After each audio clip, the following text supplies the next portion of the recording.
Hey there, it's Joe with Wellness Weigh-In. I'm here to share some information on how you could lose 50 pounds inside of just 4 months. I did it, and I know you can too. Before we get into those details, I wanted to give you a little bit of my backstory, the series of events that led up to these ultimately transformative decisions about my health, wellness, and my diet. It was about a year and 3 months ago. I was 42 years old, and I found myself to be in the absolute worst shape I had ever been in, completely unhealthy. I had a BMI that breached 30, so I was in the obese category. I was getting shortness of breath with minimal activity. I had sleep apnea. Oftentimes in the middle of the night, I would choke myself awake trying to catch my breath. My wife would have to nudge me to remind me to breathe in the middle of the night. I had rheumatoid arthritis symptoms. My joints were real achy and I would get those swollen nodules. I would have to pry open my fingers early in the morning just to open them up. And I had real bad sciatic issues. I couldn't stand in a single position or sit in a chair for very long or even walk at a constant pace for very long without getting numbness and tingling down the left side of my leg. And overall, I just felt really unhealthy. A few months prior to my wake-up call, my wife had been looking into trying intermittent fasting, ketogenic diets like traditional keto, ketovore, and even carnivore. And I remember my phrase for her when she was trying these things and implementing them into her diet was, more power to you. You know, if you can eat a burger without a bun, more power to you. If you can eat all your food and calories in an 8-hour time frame or less, more power to you. It's just not for me. I didn't have the right mindset. I just was not ready. And I remember there were 3 catalysts that really make up my wake-up call. The first 2 I already mentioned. Number 1 was the BMI greater than 30. I'll never forget the day that I realized that I had breached 30. It was the day before vacation and our luggage scale had broke. So I had the bright idea of grabbing our bathroom scale, weighing myself alone, and then picking up the baggage and weighing us together, and then subtracting the difference, and voila, there's the weight of the baggage. However, when I hopped up on the scale, I looked down and I saw the largest number I had ever seen. Quickly took out my calculator and did the calculation. Sure enough, I had breached the 30 mark. The second part of my wake-up call was the shortness of breath with minimal activity. I walked 2 flights of steps to my office, and I remember just having to take a pause at the top of the 2 flights and just catch my breath. I've always been pretty athletic, so that was a brand new experience for me. And the third factor in my wake-up call is what I call the sign. It was literally a sign. I was walking through one of the local hospitals, and there was an advertisement for an oncology group, and they flashed a statistic across the screen that said 1 out of 3 will get cancer. 1 out of 3 will get cancer. And that struck a chord with me. So I went home, looked up the odds of getting other chronic issues like autoimmune diseases, 1 out of 15. 1 out of 5 will die from a cardiac-related death. 1 out of 4 will have a stroke or a TIA. 1 out of 2 will become obese. 1 out of 10 will develop type 2 diabetes. And I remember my thoughts were, are we just rolling the dice here, and just hoping for the best? And they seem like they're loaded dice at that. And I remember asking my wife, is there anything that we can do to take responsibility for our own health? So my beautiful wife turns to me and reminds me, hey, do you remember I was showing you intermittent fasting? Remember I was showing you about ketosis and ketogenic diets and all of those things like ketovore and carnivore and traditional keto?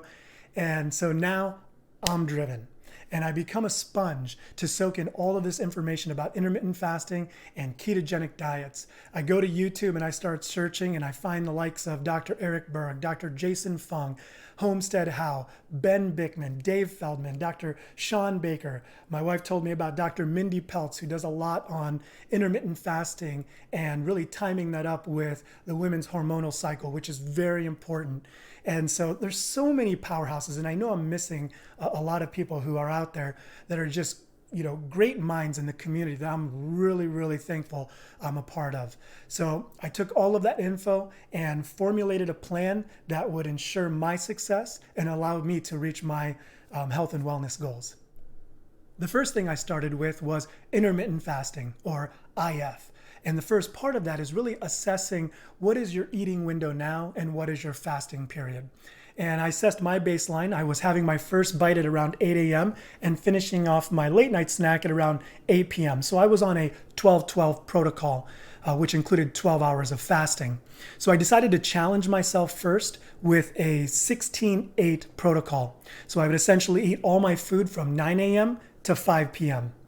And that proved to be really easy. So I did that for just 3 days and moved on to the next challenge, which was an 18-6 protocol, where I would fast for 18 hours and eat all my food from noon to 6 p.m., essentially skipping the breakfast and then also the late night snack. And this was a lot more challenging. I remember the first day I was on the 18-6 protocol, it was 11:58, and I had my lunch, my 3 burritos I was going to heat up in hand at the microwave at 11:59 a.m. And as soon as noon hit, I was downing all 3 of those burritos. So that was a little bit more difficult and a little bit more of a challenge, but I stuck with it and it got easier over time. I did that for 10 days, was completely successful for all 10 days. And on the 11th day, something amazing happened. I got really busy at work and I had to skip lunch. And so on my way home, I'm just recalling the events of the day and I'm thinking, did I eat lunch? And I realized I hadn't eaten lunch yet. I got home, ate all my food from 4 p.m. to 6 p.m. And to my surprise, skipping lunch didn't cause me to die of starvation. And that was an empowering thing. And it was at that day, that moment, that I realized I can do this. I can definitely do this. And so I challenged myself, moving on from the 18-6 protocol, and immediately went to a 22-2 protocol, really, which is just 1 meal a day, otherwise known as OMAD. So now with only eating 1 meal a day, it's a lot easier to overlay healthier eating habits. Up until my OMAD period, I was still eating the standard American diet, or the SAD diet as it's called in the community. So with 1 meal a day, I decided now's the time I'd like to count my carbs and really go full force at a ketogenic diet. So I cut my net carbs to 25 grams or less per day. And we tracked our macros on Carb Manager. You can use your MyFitnessPal or whatever your favorite app is. And we purchased a Keto Mojo machine, which tests our glucose, our ketones, and gives us a number called GKI, which tells us how far into ketosis we are. Really, a ketogenic diet is only a ketogenic diet if it switches you from sugar burning for fuel to fat burning for fuel. And that's the idea, to get rid of fat and use it for fuel. And let me tell you, this is when the magic happened. Being on a ketogenic diet, being in ketosis, and eating 1 meal a day, maybe even 2 meals a day, that's when the results just exponentiated. Abdominal fat just started to melt off. I lost 6 inches around my waist, going from a waist of 37 down to my high school waist of 31. The pounds just kept coming off, and I dropped my BMI from above 30 all the way down to 23.3. My symptoms of my chronic issues, the numbness and tingling, the rheumatoid arthritis and the swelling and the nodules, just completely dissipated over that 4-month period. And I stopped snoring, which ultimately meant that my wife slept better. And I did this all from, again, a 4-month time frame, from September 1st to December 31st.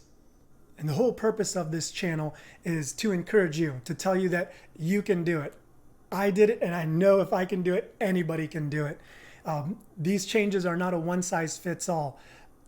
Take what's successful for others. Take a look what's out there on YouTube. Take what has worked for me, customize it to a plan that fits your needs, fits your lifestyle, and fits your situation.